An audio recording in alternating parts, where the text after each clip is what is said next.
नमस्कार दोस्तों, मैं डॉक्टर गौरव आपका आज के इस वीडियो में बहुत बहुत स्वागत करता हूं। दोस्तों, आज के इस वीडियो में हम चर्चा करने जा रहे हैं साप्ताहिक राशि फल के बारे में, वीकली राशि फल के बारे में, जो कि 22 अप्रैल से 28 अप्रैल 2019 के लिए होगा। दोस्तों, राशिफल जानने से पहले आपको कुछ बातों का विशेष ध्यान रखना चाहिए। मैं अपने हर राशिफल के वीडियो में आपसे ये बात शेयर करता हूं। कौन सी बात का ध्यान रखना है? पहली बात तो ये कि जो मेरे राशिफल होते हैं वो चंद्र राशि पर आधारित होते हैं। उसकी वजह यह है कि शास्त्रों के अनुसार यदि आपको सिर्फ ग्रहों के गोचरों की ही गणना करनी है तो चंद्र कुंडली के आधार पर की जानी चाहिए। ये जो साप्ताहिक राशिफल, मासिक राशिफल, वार्षिक राशिफल होते हैं, आप कहीं पर भी देखते हैं, कहीं पर भी सुनते हैं, कहीं पर भी पढ़ते हैं, इस प्रकार के जो राशिफल होते हैं ये ग्रहों के गोचरों की ही गणना होती है। और चूंकि ग्रहों के गोचरों की ही गणना होती है, इस वजह से ये सामान्य स्तर पर होती है। यदि आपको खुद के बारे में कोई सटीक जानकारी चाहिए तो इसके लिए कई चीजों की जरूरत लगेगी, जैसे कि आपकी लग्न कुंडली, आपकी सूक्ष्म कुंडलियां, आपकी दशाएं, अंतरदशाएं, प्रत्यंतर दशाएं, सूक्ष्म दशाएं, नक्षत्र, कुंडली के अच्छे बुरे योग और भी कई चीजों का जब एक साथ मिला करके अध्ययन किया जाएगा तो एक जानकारी निकल के आ पाएगी जो कि सिर्फ और सिर्फ आपके लिए होगी। लेकिन राशिफल जानना इसलिए बेहद जरूरी हो जाता है ताकि आपको ये पता चल सके कि भाई इस सप्ताह या फिर इस माह या फिर इस वर्ष जैसा भी राशिफल है उस समय ग्रहों के गोचरों की स्थितियां कैसी होने वाली है, कहां पर मुझे सावधानियां बरतने की जरूरत है, कहां पर मेरे लिए खुशखबरियां हैं। चलिए दोस्तों, अब हम आगे बढ़ते हैं और जानते हैं कि मेष राशि से लेकर के मीन राशि के जो जातक हैं उनके लिए जो समय है, जो सप्ताह है, वो कैसा जाने वाला है। सबसे पहले मेष राशि के जातकों से शुरुआत कर लेते हैं। पदोन्नति के योग मुझे बनते हुए नजर आ रहे हैं। यदि आप नौकरी करते हैं तो पदोन्नति होगी, यदि आप स्टूडेंट हैं तो भी आपकी पदोन्नति होगी। स्टूडेंट्स की पदोन्नति कैसे? आप अभी फिलहाल एक पायदान पर हैं, कोई अगली एग्जाम आप फाइट करने जा रहे हैं या फिर फाइट की है तो इस सप्ताह जो भी रिजल्ट आएगा या जो भी एग्जाम होगी वो आपको अगले पायदान पर सफलतापूर्वक आगे बढ़ा देगी, तो पदोन्नति हो गई। तो पदोन्नति के योग हैं। यदि आप बिजनेस करते हैं तो भी आपका बिजनेस बहुत अच्छा चलेगा, बहुत अच्छा आगे बढ़ेगा और एक उछाल आपके बिजनेस में आएगा जो कि आपको मानसिक तौर पर उत्साह जरूर से देगा। लेकिन स्थानांतरण के योग भी हैं। यदि आप नौकरी करते हैं तो भी आपका पदोन्नति होकर के स्थानांतरण हो, या फिर यदि आप स्टूडेंट हैं तो भी आपका स्थानांतरण हो, ऐसे योग है। यदि आप स्थानांतरण नहीं चाहते हैं तो ये खबर आपके लिए अच्छी नहीं होगी, लेकिन हाँ, यदि आप स्थानांतरण चाहते हैं तो बहुत अच्छी बात है। साथ ही साथ लाभ के योग भी बनते हुए नजर आते हैं। स्पेशली पारिवारिक सुख में मुझे आपका लाभ यहाँ पर मिलता हुआ दिखता है। यदि लंबे समय से कोई वाद विवाद की स्थिति बन रही थी तो वाद विवाद की स्थिति भी यहाँ पर खत्म होगी और परिवार से आपको लाभ भी मिलेगा। तो पारिवारिक दृष्टिकोण से समय जो है बहुत अच्छा है। इवन परिवार के साथ कहीं यात्रा भी हो सकती है और यात्रा बड़ी सुखद होगी। मेष राशि के बाद वृषभ राशि के जातकों की बात करें तो कहीं ना कहीं शुभ समाचार के योग मुझे बनते हुए नजर आते हैं। मांगलिक प्रसंग भी आपके यहाँ हो सकता है। अभी शुभ समाचार कैसा? उस तरह का शुभ समाचार जो भी आप एक्सपेक्ट कर रहे हैं। उदाहरण के तौर पर यदि आप संतान प्राप्ति के इच्छुक हैं तो उस विषय में आपको कोई शुभ समाचार मिल जाए, या फिर आप नौकरी लगने के इच्छुक हैं तो उस विषय में कोई शुभ समाचार मिल जाए, तो इस तरह का कोई शुभ समाचार आपको यहाँ पर मिल सकता है। मांगलिक प्रसंग, मांगलिक कार्य हो सकता है। साथ ही साथ यदि आप स्टूडेंट हैं, स्पेशली स्टूडेंट्स की मैं बात कर रहा हूँ, यदि आप स्टूडेंट हैं तो आपके यश में वृद्धि, सम्मान में वृद्धि, प्रतिष्ठा में वृद्धि के योग हैं। कहने का मतलब बहुत अच्छा वक्त है, बहुत अच्छा समय है। इस समय का आपको फायदा उठाना चाहिए। नौकरी व्यवसाय जो जातक करते हैं उनके लिए समय जो है वो सामान्य रहने वाला है। वृषभ राशि के बाद मिथुन राशि के जातकों की बात करें तो जो भी आप कार्य करना चाहते हैं, जो भी आप कार्य कर रहे हैं, चाहे बिजनेस हो, चाहे नौकरी हो, चाहे आप स्टूडेंट हैं, चाहे समाज सेवा करते हो, चाहे किसी भी प्रोजेक्ट को आप हाथ में लेकर के चल रहे हैं, उसमें मुझे आपकी कार्य सिद्धि होती हुई नजर आती है। मतलब वो कार्य आपका पूर्णतः सिद्ध होगा, वो कार्य सफलतापूर्वक आगे बढ़ेगा। तो बहुत अच्छे योग यहाँ पर आपके मुझे दिखते हैं। साथ ही साथ यदि आप भूमि में इन्वेस्ट करना चाह रहे हैं तो यहाँ पर भी मुझे आपके बहुत अच्छे, बहुत लाभकारी योग बनते हुए नजर आते हैं। या फिर कोई रिस्की इन्वेस्टमेंट जैसे शेयर मार्केट में इन्वेस्ट करते हैं तो भी मुझे आपके लाभदायक योग दिखते हैं। स्पेशली आपके विवाह के योग भी हैं। यदि आप प्रेम प्रसंग में हैं, लव अफेयर में हैं, तो भी आपका विवाह यहाँ पर हो सकता है। किसी न किसी का हो सकता है आपको सहयोग न मिले, लेकिन विवाह होने की संभावनाएं पूरी है। यदि आप प्रेम प्रसंग में नहीं है तो भी आपका विवाह हो सकता है, या विवाह पक्का हो सकता है। अरेंज मैरिज भी कर रहे हैं तो भी।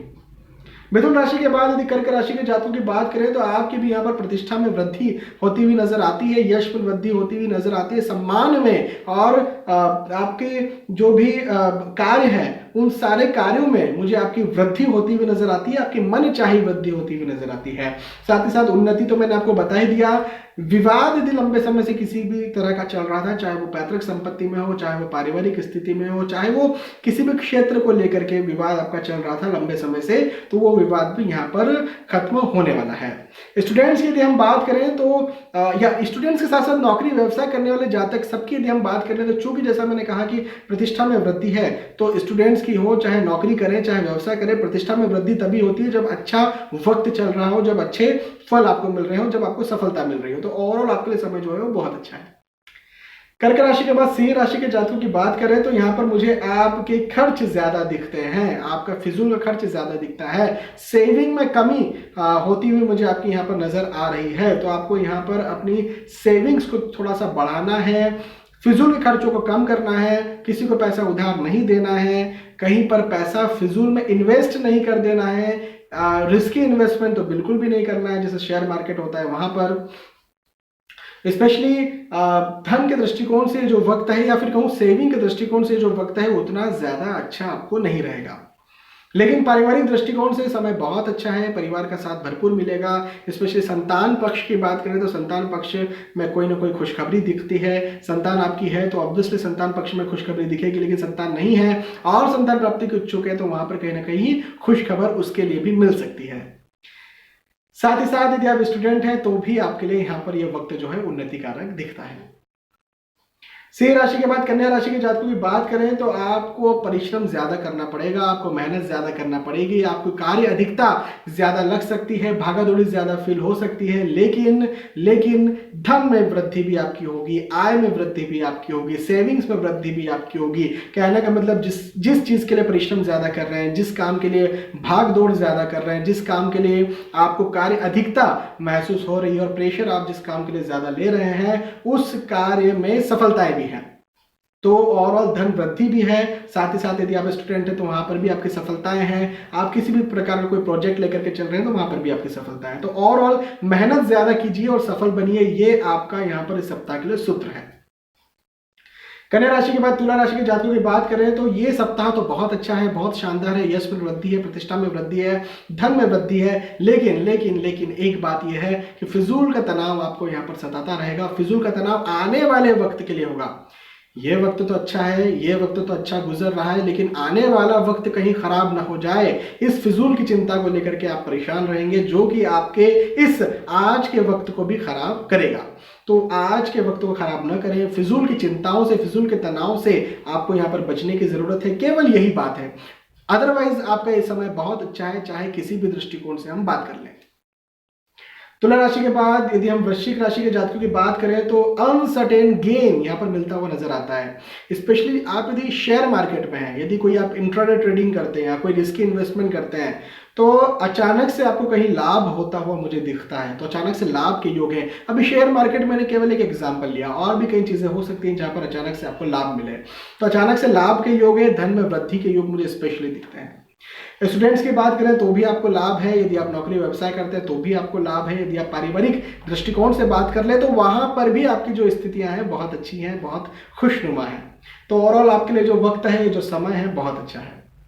वृश्चिक राशि के बाद धनु राशि के जातकों की बात करें तो देखिए मैं वही बात कहूंगा यहाँ पर जो पहले भी मैंने कही है कि भाग दौड़ आपको ज्यादा महसूस होगी, कार्य की अधिकता आपको ज्यादा महसूस होगी, लेकिन उसके बदले में आपको रिटर्न भी मिलने वाला है। उसके बदले में आपको यहाँ पर जो है सफलताएं भी मिलने वाली है, उसके बदले में उन्नति भी मिलने वाली है।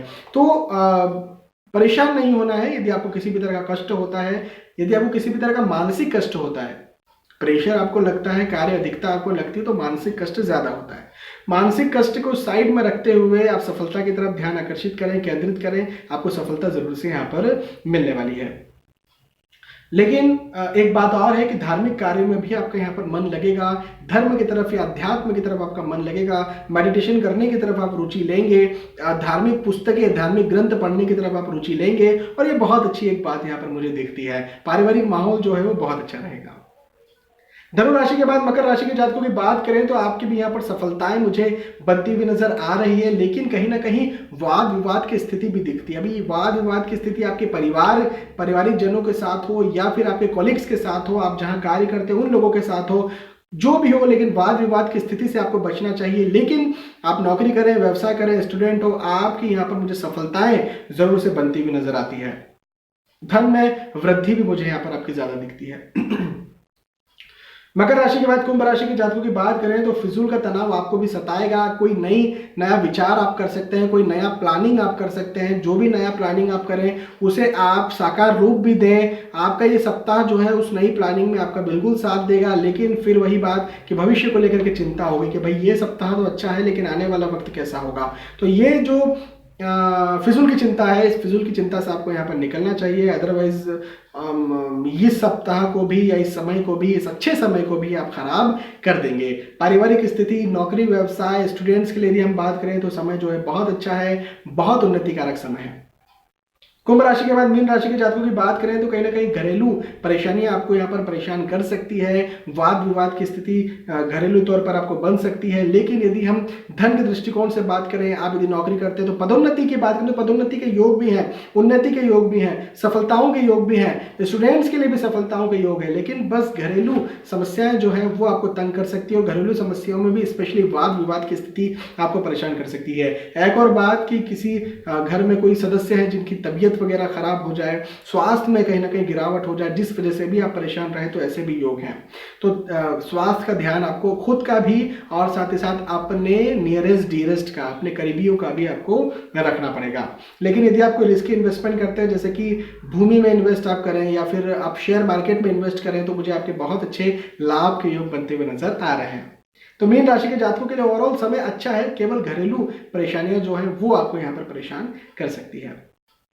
तो दोस्तों यहाँ पर हमने बात की मेष राशि से लेकर के मीन राशि के जातकों की कि इनके लिए जो समय है, ये जो सप्ताह है वो कैसा जाने वाला है। मुझे विश्वास है कि आपको ये बात समझ में आई होगी, आपको वीडियो पसंद आया होगा। यदि आपको वीडियो पसंद आता है तो प्लीज लाइक करें, इसे शेयर भी करें ताकि दूसरे भी इस वीडियो का फायदा उठा सके।